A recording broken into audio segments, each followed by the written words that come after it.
ഏതാ മോനെ? ആ പഠിക്കും.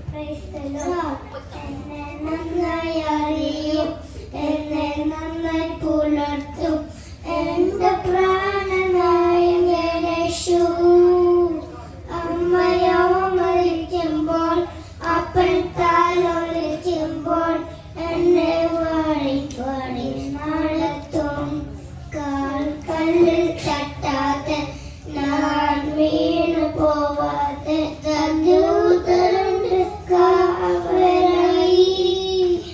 ഉള്ളംകാരച്ചിരന്റെ മരിച്ചിരിക്കുന്നത് എനിക്കെയും ഭയപ്പെടില്ല.